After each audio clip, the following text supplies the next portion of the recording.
Planète Bourse, votre revue de presse financière et mondiale, c'est tout de suite.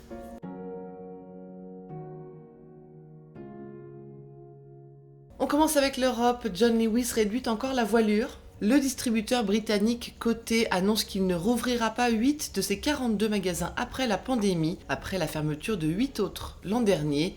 1400 emplois sont menacés. Leonardo, le groupe de défense italien, décide de retarder l'introduction en bourse de sa branche américaine d'électronique militaire DRS. Il déplore des conditions de marché défavorables à une levée de fonds dont il a besoin pour réduire sa dette et mettre en œuvre son programme d'acquisition en Europe. L'Espagnol Sabadell reporte son projet de vente de TSB Bank à son rival BBVA et en conséquence, le président de la filiale qui était en suspens annonce quitter son poste. Ryanair voit loin, la compagnie annonce déjà augmenter le nombre de ses vols pour les vacances d'été à 80% de leur niveau pré-pandémique, avec un accent sur la France, la Grèce, l'Italie, l'Espagne et le Portugal. Poussé par les ventes des livres Lockdown et Harry Potter pendant la crise sanitaire, l'éditeur britannique Bloomsbury Publishing revoit à nouveau ses prévisions à la hausse et rembourse les aides européennes. Il s'attend toutefois à un coup de frein post-pandémie. Et des primes massives pour éviter une grève, c'est la stratégie de BT. Le groupe britannique de télécommunications promet une prime de 1500 livres à 59 000 travailleurs de première ligne,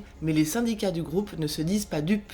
Aux États-Unis, à l'heure du streaming, l'envolée des droits musicaux attire de plus en plus les investisseurs. Aujourd'hui, c'est le groupe de capital investissement américain KKR qui s'associe à l'allemand BMG pour acquérir des labels et des catalogues musicaux. Un simple retour aux sources pour KKR qui était actionnaire majoritaire de BMG il y a quelques années. La consolidation se poursuit chez les bookmakers. L'opérateur de casino américain Bally's, qui a des vues sur le marché des paris sportifs et jeux en ligne, envisage d'acquérir le britannique Game6 pour 2 milliards de livres. Le Financial Times rappelle que Game6 possède Virgin Casino et Jackpot Joy. 25 entreprises dont Mastercard, SoftBank, IBM, Visa, Toyota, Mercedes et GlaxoSmithKline appellent les pays du G7 à créer un organe technologique commun pour coordonner leurs actions en matière de transfert de données, d'intelligence artificielle, de gouvernance numérique ou encore de cybersécurité. La mutinerie s'organise chez Amazon de part et d'autre de l'Atlantique et combat le géant sur tous les fronts, syndicalisation, conditions de travail, salaire et avantages sociaux. Passer ses commandes à emporter par texto, ça se passe chez KFC, Taco Bell et Pizza Hut. Leur société mère Yum Brands s'empare de TikTok Technologies, la start-up israélienne à l'origine du logiciel, après l'avoir testé dans 900 restaurants de 35 pays.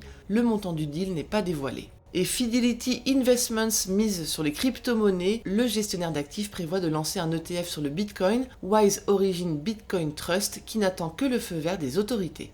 En Asie, H&M est attaqué en Chine pour ses prises de position sur le travail forcé dans le Xinjiang. Le géant suédois est accusé de salir le pays en répandant des rumeurs. Ni une ni deux, les termes H&M ont été bloqués sur les plus grandes plateformes de e-commerce locales, Alibaba, Pinduoduo et JD.com.